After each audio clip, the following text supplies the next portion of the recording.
Herkese merhabalar arkadaşlar. Enfes Yemek tariflerine hoş geldiniz. Bugün sizlere muhteşem bir içi kat kat katmer börekler hazırladım. Kabardıkça kabaran şahane lezzetli ve yumuşacık oldular. İster kahvaltıya, ister beş çayının yanına çok yakışacağını düşündüğüm mis gibi tereyağlı bu kat kat katmer böreğini sizler de mutlaka ama mutlaka deneyip tatmalısınız. Eminim benim gibi çok seveceksiniz. Dilerseniz hadi buyurun nasıl hazırlamışım hep birlikte izleyelim.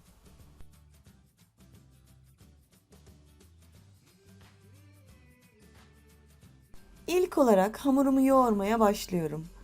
Yoğurma kabının içerisine bir su bardağı elimi yakmayacak ılıklıkta su, bir su bardağı gene ılık olacak şekilde süt, bir yemek kaşığı toz şeker, bir yemek kaşığı kuru maya ve bir tatlı kaşığı tuz alıp maya eriyene kadar biraz karıştırıyorum.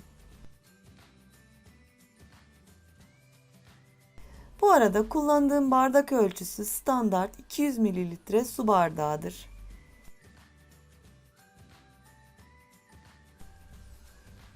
Mayası eriyene kadar bu şekilde karıştırdım. Şimdi de üzerine 5 su bardağı unu iki seferde ekleyip elimle yoğurmaya başlıyorum.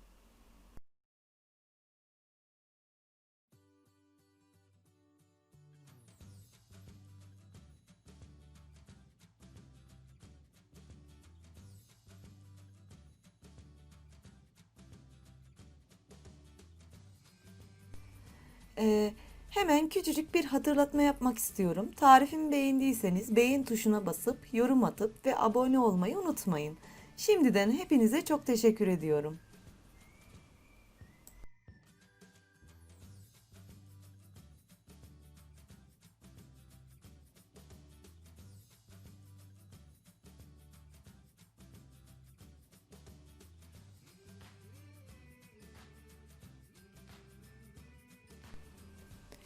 Hamuru böyle toparlayınca üzerine bir yemek kaşığı sıvı yağ döküyorum.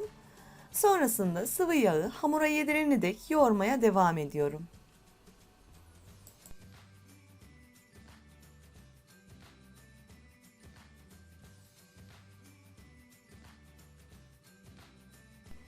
3-5 dakika kadar hamuru özleşene dek yoğurdum. Rahat açabileceğim şekilde çok yumuşak ve de çok sert olmayan orta kıvamlı bir hamur oldu. Artık hamuru toparlayıp üzerini streçle kapatıyorum.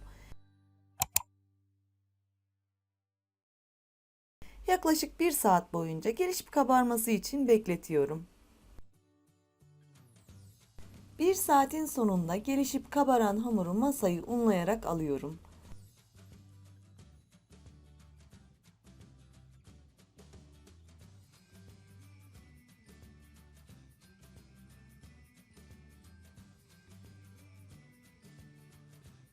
Böyle toparlayınca küçük parçalar halinde kesip elma büyüklüğünde yuvarlayıp bezeler yapıyorum.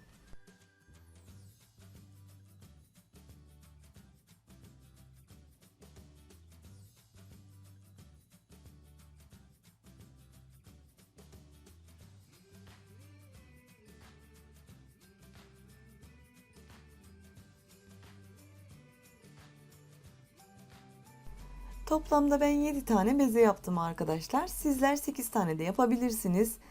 Aslında bezenin sayısını fırın tepsinize sığacak şekilde ayarlayın. 6-7 tane ya da 8-10 tane ideal oluyor.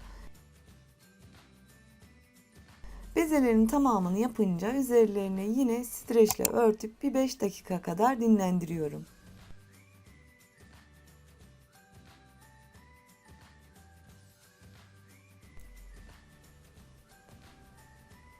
Bezelerim dinlenirken ben de hemen peynirini rendelemeye geçiyorum. Ben peynir olarak böyle küçük küçük tam yağlı top peynirlerden kullanıyorum. Tabağın içerisinde tam 200 gram peynir var. Anca yeter diye düşündüm ve en küçük gözlü rende ile rendeliyorum. Bu top peynirlerden olması şart mı derseniz kesinlikle fark etmez. İstediğiniz peynir türlerinden kullanabilirsiniz. Şu anda benim de elimde bu peynir olduğu için bunu kullanmayı tercih ettim. Sizler de dediğim gibi elinizde hangi peynir varsa onu kullanın.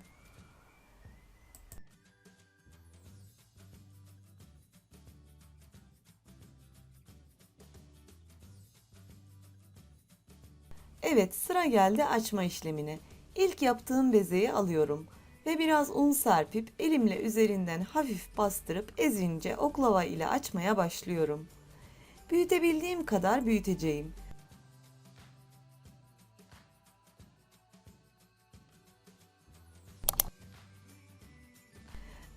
Ben çok büyük yufka açamıyorum diyorsanız bezelerin sayısını çoğaltıp küçük yaparsanız yufkayı da küçük bir şekilde merdane ile açıp öyle de rahatlıkla yapabilirsiniz. Bir de hamur açmak için müsait yeriniz yoksa bu dediğim geçerli. O zaman mutfak tezgahında da açılabilir.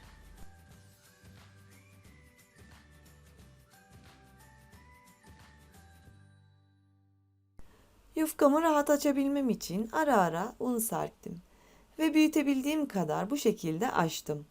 Açmaya başlamadan öncesinde 150 gram tereyağını eritip soğutmuştum. Şimdi de üzerine yarım su bardağı sıvı yağ ekleyip karıştırıyorum. Sonrasında 2-3 yemek kaşığı kadar yufkanın üzerine gezdirerek döküyorum. Hiç kuru yeri kalmaması için fırça ile her yerine sürüyorum. Ardından üzerine rendelediğim peynirden göz kararı böyle serpiyorum.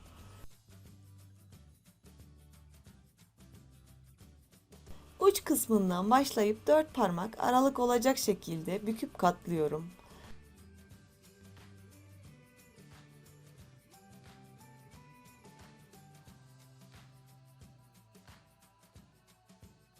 En son ucunu da üstüne alıp tekrar göz kararı yağ sürüyorum.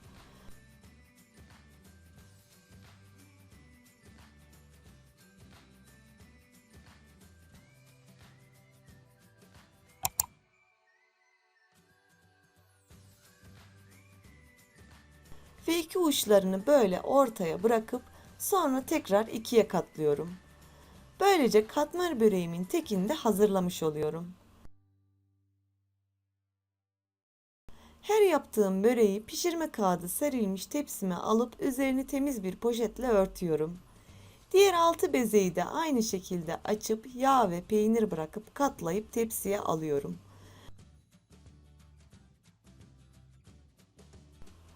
Bu arada tepsiye her koyduğumuz böreğin üzerini örtelim. Böylece üzerini örtünce kabaracaktır.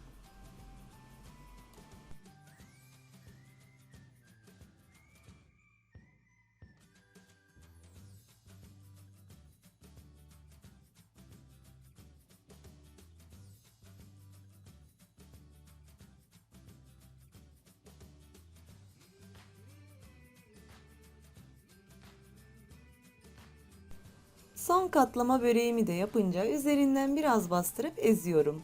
Bakar mısınız ne kadar da güzel kabarmış. Pişince incecik, kat kat ve yumuşacık oluyor. Ben dördünü de bir tepside pişireceğim. Diğer 3 katlamayı ise başka bir tepside arkasından hemen fırına vereceğim. Sizler dilerseniz böyle hazırlayıp derin dondurucuya bırakıp aniden gelen misafirler için hazırca çıkartıp pişirebilirsiniz.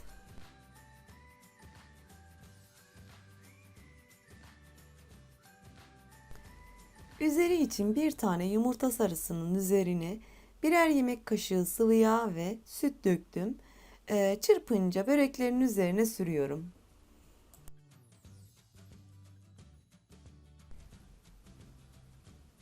Yumurta sarısını da sürünce artık fırına verebiliriz.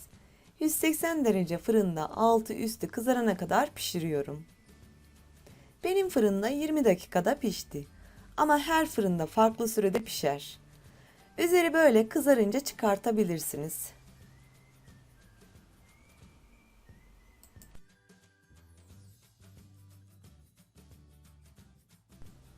Artık servis edebiliriz. Bu şahane katmer böreği tarifimi kesinlikle denemelisiniz. Deneyince asla pişman olmayacaksınız. Sizlere garantisini veriyorum. Ve sizler de görüyorsunuz zaten ne kadar güzel olduğunu. Beni izlediğiniz için çok ama çok teşekkürler.